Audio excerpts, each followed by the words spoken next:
Hello everybody and welcome to my channel. I'm Mariah. Sorry I sound like this, but I'm sick. Today's topic is the Sagamihara Stabbings, and this is going to be part 1. I'm going to have 2 parts for this topic. This topic was suggested to me. This is the first video under the playlist Disability Hate Crimes. This video is research based. For the research in this video, I used one article to gather information for this topic. The link to that article will be in the video description box. If you're interested to know more after you've watched, I've linked my social media accounts in the video description box. If you like or enjoy my content, I would appreciate it if you would subscribe, like, share, and leave a comment and or any suggestion you have below. You can support my channel by becoming a patron. The link to my Patreon will be posted in the comment section below. Thanks a lot. Trigger warning. This video highlights a disability hate crime. This video gives details of the crime, including mass murder and attempted murder. Now let's get into today's topic. Sagamihara Stabbings from Wikipedia.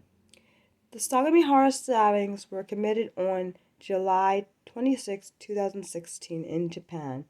And just so you know, before I get further into this topic, I'm going to be using initials for names I don't know or places I don't know how to pronounce, just so you're aware.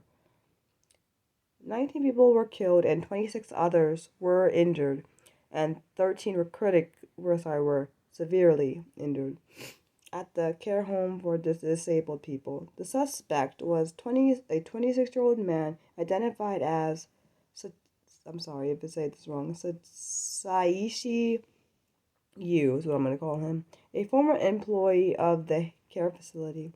He surrendered at a nearby police station with a bag of knives and was subsequently arrested. The attack was described as one of the worst crimes committed on Japanese soil in modern history. I'm sorry, because I don't know how to pronounce his last name, so I'm calling him Yu, was sentenced to death on March 16, 2020, after the prosecution sought the maximum penalty for murder in his case. He is currently on death row awaiting execution. Location. I think this is how you say it. Lily Garden is a residential care facility that's run by Kagawa, and I'm just going to call it KK because I don't know how to say it, I'm sorry. Social welfare organization established by the local government. The facility was built in a 30,890 square meters, which is 7.63 acres, area of woodland on the bank of the Samagi River. As of the end of April, the facility housed 149 residents between the ages of 19 and 75, all of whom had an intellectual disability, but many with various physical disabilities as well. Some are capable of engaging in physical activities outside, while others are bedridden. The facility is located in a remote location about 2 kilometers, which is 1.2 miles from the Sagamihara station on the Chuan main line. The attack. About 2:10 in the morning, SU allegedly used a hammer to break into the care center through a glass window on the first floor. He tied up a staff member, took their keys, and then went from room to room, stabbing victims in the neck as they slept. Police were called to the care center by staff members at around 2:30 in the morning local time, reporting a man with a knife breaking into the building. However, Yu left the premises before being apprehended. He was recorded leaving the facility at 2:50 in the morning in security camera footage. Armed police entered the building at around 3, where they discovered the crime scene. 29 ambulances were sent to the facility. The suspect turned himself in at the Tsuyu, sorry if I said that wrong, police station 2 hours after the incident with a bag containing kitchen knives and other blood-stained sharp tools. A knife reportedly found in his car outside the police station. Yu killed 10 women and 9 men between the ages of 18 and 70 and injured 26 more, 13 severely. Perpetrator. SU was born in 1989 or 1990. A 26-year-old at the time of the incident, a 26-year-old male at the time of the incident, used to work at the care center. I'm sorry if I can't. I'm just going to use initials for this one. TYE. And I'm sorry I can't pronounce that.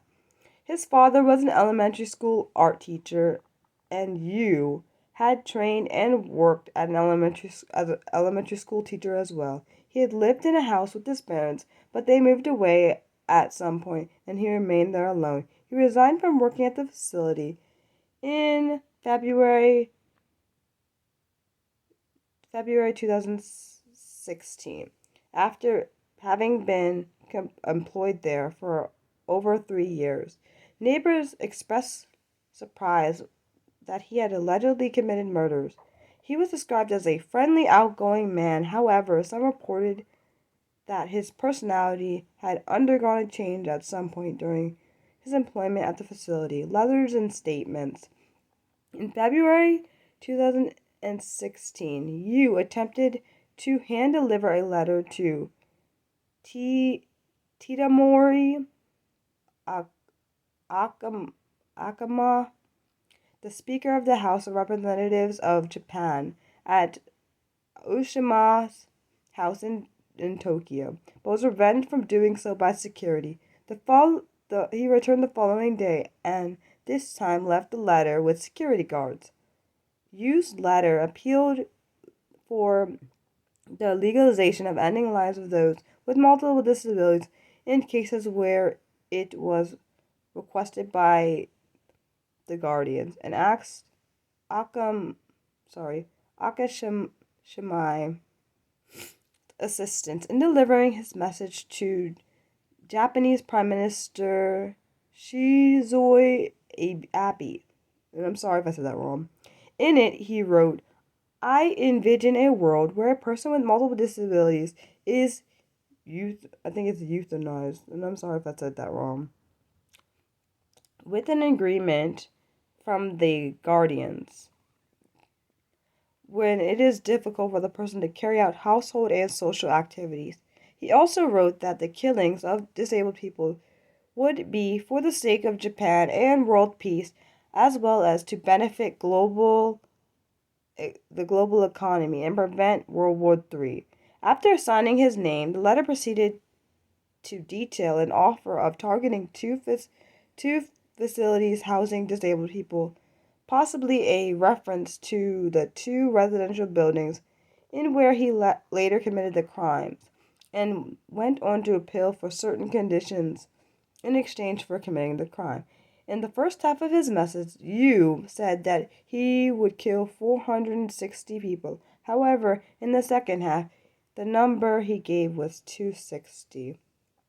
He added that staff would be tied up to keep them from interfering, but that they would not be harmed. The act would be swift, and that afterwards he would turn himself in.